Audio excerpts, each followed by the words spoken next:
ये लगातार बीजेपी का काम करने का तरीका है। सदन में बिना चर्चा के इतना बड़ा फैसला हो गया सदन में। कोई नया परिवर्तन होने जा रहा है इनकम टैक्स बिल में।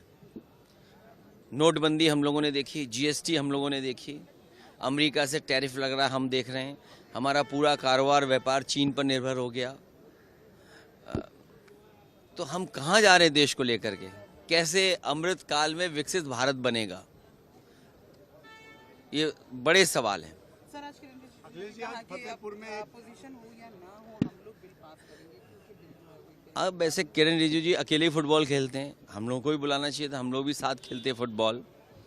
और इस सरकार का नोटबंदी भी हम लोगों ने देखा, और नोटबंदी पे ये आश्वासन दिया कि काला धन खत्म हो जाएगा और आतंकवाद खत्म हो जाएगा। दोनों चीज़ हम लोग देख रहे हैं। जीएसटी कानून ला करके सरकार ने ये बताया कि इससे सरलीकरण होगा, व्यापार बढ़ेगा, कारोबार बढ़ेगा। लेकिन जीएसटी मल्टीनेशनल कंपनियों के फेवर करने के लिए लाया गया था, और उसका परिणाम ये हुआ कि सबसे ज़्यादा संशोधन करना पड़ रहा है। आज इनकम टैक्स बिल पास हुआ है, क्या पास किया है, उसका क्या असर पड़ेगा कारोबार पर? विदेश नीति इनकी, टैरिफ के बाद टैरिफ, और तमाम तरह की चीज़ें अब सामने आ रही हैं।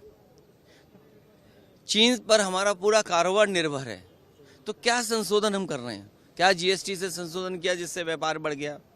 क्या हमने नोटबंदी के बाद फैसले लिए जिससे हमारे व्यापारी और आम लोगों को लाभ पहुंचा हो? कोविड टाइम के समय जो परेशानी आई, यहाँ कोई पत्रकार ऐसा नहीं होगा जिसका उसके बाद वेतन बढ़ा हो। जो कम हुआ वो आज भी वैसा ही है।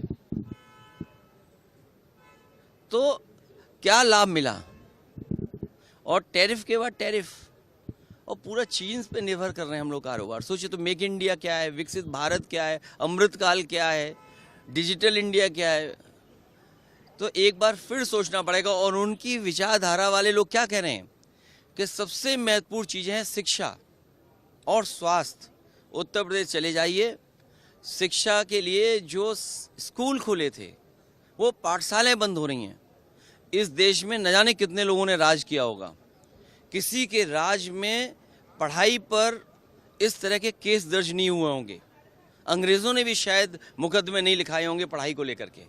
लेकिन बीजेपी की सरकार में पढ़ाई को लेकर के, आप अगर पढ़ाना चाहते हो तो मुकदमे दर्ज हो रहे हैं। कोई कल्पना कर सकता है 20,000 से ज़्यादा प्राइमरी स्कूल बंद हो जाएं, वो गरीब बच्चों के लिए?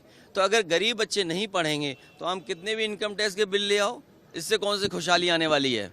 और आय दोगुनी वाली बात जो कही थी, वो कहाँ है आय दोगुनी?